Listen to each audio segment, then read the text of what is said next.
आप देख रहे हैं डार्क फाइल्स। तो चलिए बढ़ते हैं आज की इस कहानी की ओर। एक शाम जब मैं ऑफिस से निकलने ही वाला था, तभी मेरे बॉस ने मुझे और मेरे दोस्त अतुल को बुलाकर कहा, सुनो तुम दोनों, आज ही काम से सिल्लीगुड़ी निकलना पड़ेगा। वहाँ के कारखाने में कुछ दिक्कत आ गया है, उसे देखने के लिए। जिस पर मैंने कहा, वो तो ठीक है बॉस, पर हम लोग जाएंगे कैसे? इस पर बॉस ने कहा, तुम लोग ऑफिस की कार लेकर चले जाओ। बॉस की बात सुनकर हमें गुस्सा तो बहुत आ रहा था, मगर हम कर भी क्या सकते थे। बॉस की बात ना मानना मतलब कि काम से हाथ धो बैठना।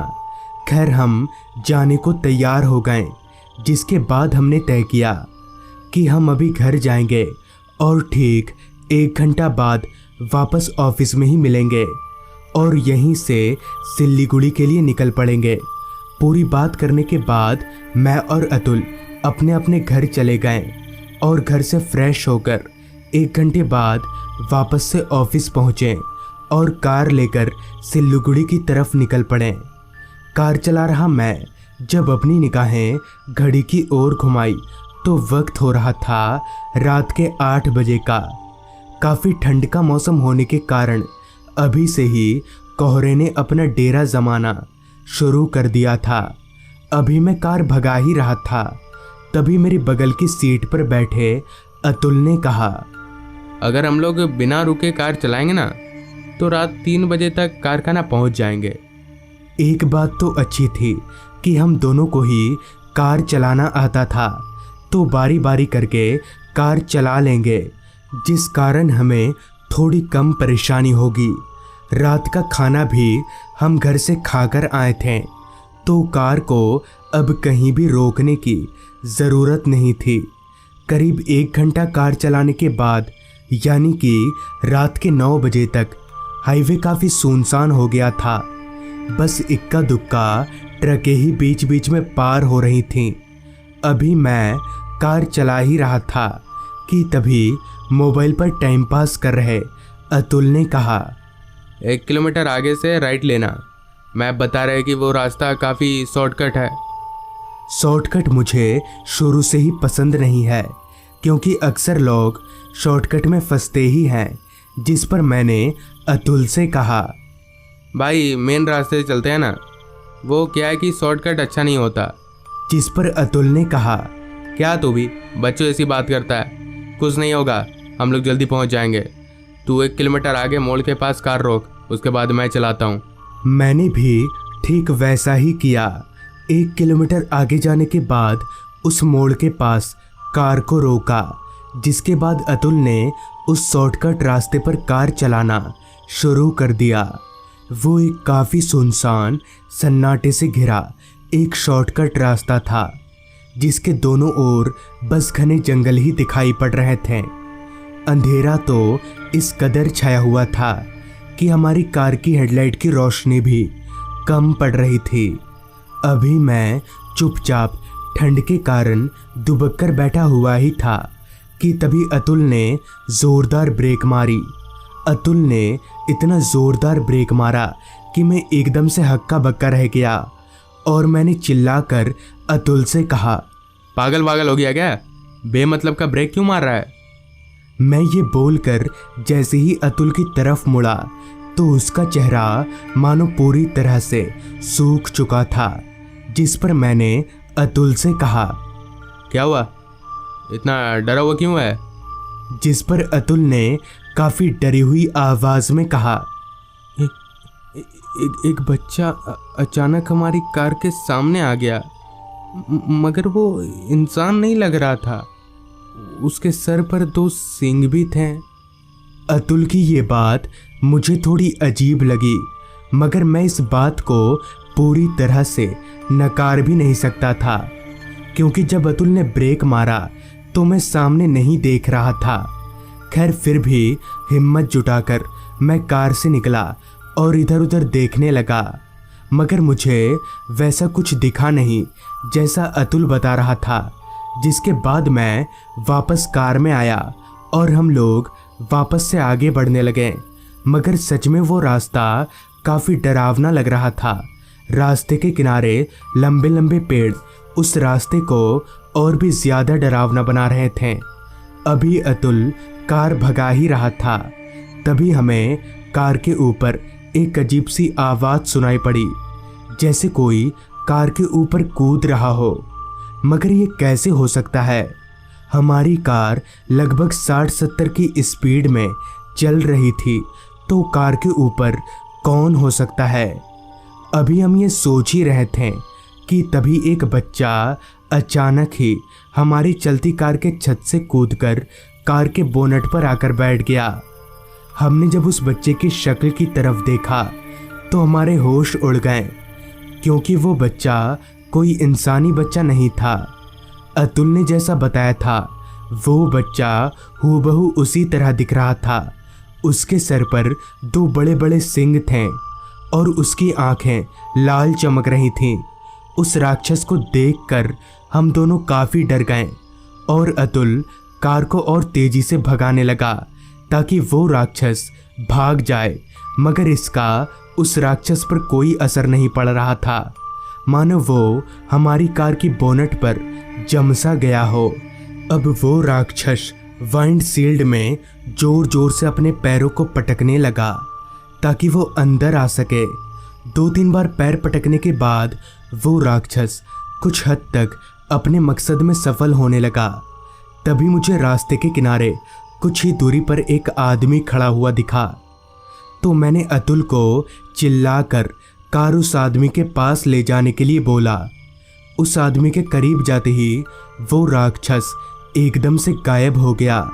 अतुल ने कार को उस आदमी के पास रोका तो उस आदमी ने कहा, भाई साहब मुझे थोड़ा आगे तक छोड़ देंगे? हम तो काफ़ी डरे हुए थे और उस आदमी को देखकर हमें थोड़ी हिम्मत भी मिली थी, लिहाजा हमने उस आदमी को कार में बिठा लिया और हम लोग आगे बढ़ने लगे। आगे बढ़ते हुए हमने अपनी पूरी आपबीती उस आदमी को बताई, जिस पर उस आदमी ने कहा, हाँ भाई साहब, इस जंगल में राक्षसों का बसेरा है। अच्छा हुआ कि मैं वहाँ खड़ा था, वरना आप लोग मारे जाते। उस आदमी की बात पहले पहले तो मुझे ठीक लगी, मगर फिर मेरे जहन में एक सवाल दौड़ने लगा कि अगर ये आदमी उस राक्षस के बारे में जानता था तो यहाँ क्या कर रहा था। इस सवाल को मैं ज़्यादा देर तक अपने जहन में नहीं रख सका। फिर मैंने उस आदमी से पूछा, आप यहाँ इस जंगल में क्या कर रहे थे और आपको उन राक्षसों से डर नहीं लगता? इस पर उस आदमी ने कहा, मैं यहाँ 1 महीने से किसी से लिफ्ट का इंतज़ार कर रहा हूँ और आज आप लोगों ने मुझे लिफ्ट दिया, और उन राक्षसों से मैं एक बार डरा था, अब मुझे उनसे डर नहीं लगता। इस पर मैंने कहा, क्या बोल रहे भाई साहब आप, हमें कुछ समझ नहीं आ रहा है। जिस पर उस आदमी ने बताना शुरू किया, आज से 1 महीना पहले मैं साइकिल लेकर इस रास्ते से गुजर रहा था, मगर कुछ आगे जाते ही मेरी साइकिल का टायर पंचर हो गया। काफ़ी रात का समय था, तो पैदल ना जाकर किसी से लिफ्ट मांगना ही ठीक समझा। मैं वहीं रास्ते के किनारे खड़े होकर किसी गाड़ी के आने का इंतज़ार करने लगा। तभी मुझे जंगल की तरफ से वो राक्षस आता हुआ दिखा। उस भयानक राक्षस को देखकर मैं काफ़ी डर गया और दौड़कर भागने लगा, मगर वो राक्षस भी मेरे पीछे पीछे दौड़ रहा था। मैं इतना डर गया था कि मैंने अपना आपा खो दिया और उधर से आ रही एक ट्रक से जा टकराया और मेरी मौत वहीं हो गई। इतना बोलकर वो आदमी जोर जोर से हंसने लगा और हवा में धुआं हो गया। मगर उस रात उस आदमी के चलते ही हमारी जान बच गई। तो दोस्तों, ये थी आज की कहानी। अगर आपको ये कहानी अच्छी लगी हो तो चैनल को सब्सक्राइब कर लें। तो मैं आर्यन जल्द ही मिलूंगा आपसे ऐसी ही एक कहानी के साथ। खाली बस के बाहर रास्ते पर फैला घना कोहरा और अंधकार, ये तीनों ऐसी चीजें थीं जिससे कोई भी इंसान डर जाए। मुझे भी काफ़ी डर लग रहा था, मगर मैं क्या करता। मेरी तो मजबूरी थी ऐसे सफ़र करने की, वरना अगर मेरी मजबूरी नहीं होती तो मैं ऐसे सफ़र करता ही नहीं। बस उस सुनसान रास्ते पर आगे बढ़े जा रही थी। बस के अलावा रास्ते पर ना तो कोई गाड़ी नज़र आ रही थी और ना ही कोई इंसान। दरअसल मैं आज अपने दोस्त विकास के घर जा रहा हूँ, वो भी पहली बार। मैंने विकास को कहा था कि मैं कल सुबह वाली बस से आ जाऊँगा, मगर उसी ने कहा कि अगर मैं आज रात को आया तो एक रात ज़्यादा उसके घर पर रह पाऊँगा, इसलिए मुझे रात वाली बस पकड़नी पड़ी। खैर, विकास और मैं कॉलेज टाइम से ही बहुत अच्छे दोस्त हैं, तो उसके लिए इतनी तकलीफ़ तो बनती ही है। मैंने कंडक्टर को बोलकर रखा था कि तालघाट चौक पर मुझे उतार दे, जिसके बाद अभी चौक पर से विकास मुझे पिक कर लेगा। कुछ देर बस यूं ही चलती रही, जिसके बाद पता नहीं क्यों अचानक से मेरी आंख लगने लगी। पता नहीं ऐसा क्यों हो रहा था, शायद ठंड के कारण मुझे नींद आ रही थी या फिर कुछ और। अभी मेरी आंख लगने ही वाली थी कि तभी कंडक्टर जोर से बोला, तालघाट चौक आ गया साहब, उतरो। कंडक्टर के इतना बोलते ही बस रुकी। मैंने फटाफट से अपना सामान उतारा और बस से नीचे उतर गया। बस से नीचे उतरते ही मेरा स्वागत एक तेज ठंडी हवा के झोंके से हुआ। वो बस भी मुझे उतारकर वहां से आगे चली गई। मैंने अपने जेब से फ़ोन निकाला और विकास को फ़ोन लगाने जा ही रहा था कि पता चला कि मेरा फ़ोन ऑफ हो चुका है। मेरी परेशानी एक ही झटके में पहाड़ जितनी बड़ी हो गई। मुझे समझ नहीं आ रहा था कि अब क्या करूं, विकास से कांटेक्ट करूं कैसे, क्योंकि विकास ने तो मुझसे यही कहा था कि तालघाट चौक पर उतरकर मुझे फ़ोन करना। मेरा घर पास में ही है, मैं बाइक लेकर आ जाऊंगा। पर अब मैं विकास को कैसे फ़ोन करूं, मुझे कुछ सूझ नहीं रहा था, क्योंकि उस रास्ते पर मेरे अलावा कोई शख्स नहीं था। पूरा का पूरा चौक खामोशी में डूबा हुआ था। अभी मैं वहाँ खड़े खड़े ये सब सोच ही रहा था कि तभी सामने से मुझे एक मोटरसाइकिल आती हुई दिखी। उस बाइक को देखकर मेरी जान में जान आई कि चलो अब मैं इस आदमी से उसका फ़ोन मांग कर विकास को फ़ोन कर सकता हूँ।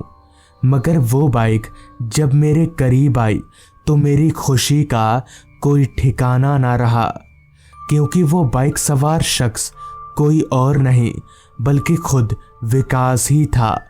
विकास ने अपनी बाइक को मेरे पास लाकर रोका और बोला, क्या हुआ, फ़ोन क्यों नहीं किया तूने? इस पर मैंने जवाब दिया, अरे भाई मेरा फ़ोन ऑफ हो गया था, मैं कैसे करता फ़ोन। इस पर विकास बोला, चल कोई नहीं, बैठ बाइक पर, रात काफ़ी हो गई है। विकास के इतना कहते ही मैं उसकी बाइक पर चढ़कर बैठ गया।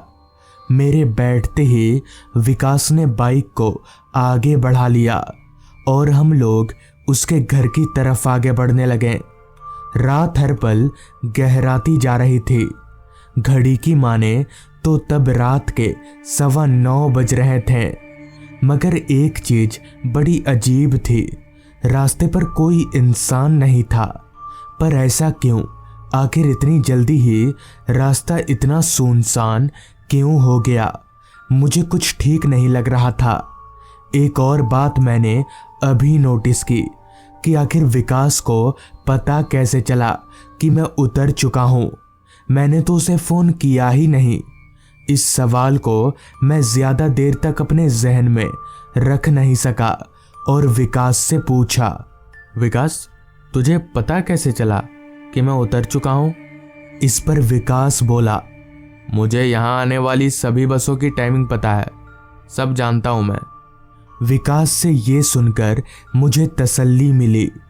बाइक पर तेज ठंडी हवा मेरे बदन पर ऐसे लग रही थी जैसे कोई बर्फ के गोले मार रहा हो।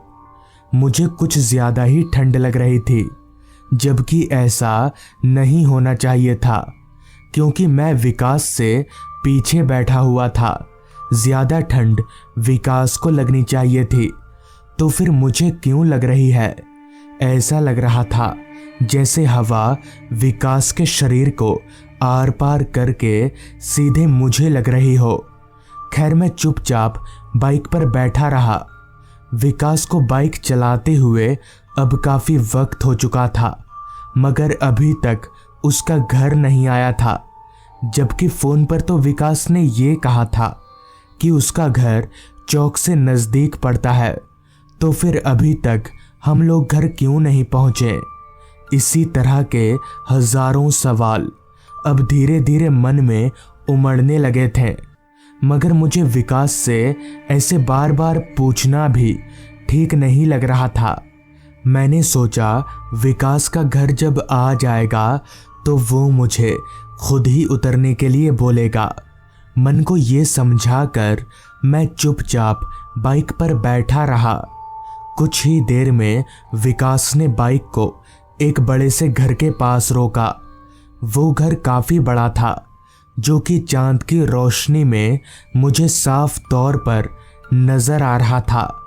पर विकास का घर इतना बड़ा है, ये मुझे उसने पहले बताया नहीं था। खैर, विकास और मैं हम दोनों घर के दरवाजे पर गए।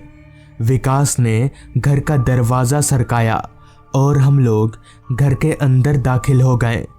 घर के अंदर पूरा अंधेरा फैला हुआ था। घर के अंदर कोई लाइट नहीं जल रही थी, जिस पर मैंने विकास से पूछा, लाइट नहीं है क्या यहाँ पर? इस पर विकास ने लड़खड़ाती आवाज में कहा, हाँ, शायद लाइट चली गई होगी। चल, मैं तुझे तेरा कमरा दिखा देता हूँ, तू जाकर सो जा, बहुत थक गया होगा। विकास की बात सुनकर मुझे काफ़ी हैरानी हुई कि मैं पहली बार उसके घर पर आया हूँ। उसने ना तो मुझे खाने के लिए पूछा और ना ही मुझसे सही से बात की। विकास ऐसा तो नहीं था, तो फिर आज इसे हो क्या गया है? खैर, मैंने उस वक्त कुछ भी बोलना ठीक नहीं समझा और विकास के साथ घर के एक कमरे की तरफ जाने लगा। उस कमरे के दरवाजे तक छोड़कर ही विकास वहां से चला गया। मुझे पूरा यकीन हो गया था कि आज विकास के साथ कुछ तो गलत हुआ है। खैर, मैं उस कमरे के अंदर दाखिल हुआ। कमरे में एक पलंग लगा हुआ था और उसी पलंग के सिरहाने में एक कांच की खिड़की थी, जिससे चांद की रोशनी कमरे के अंदर आ रही थी।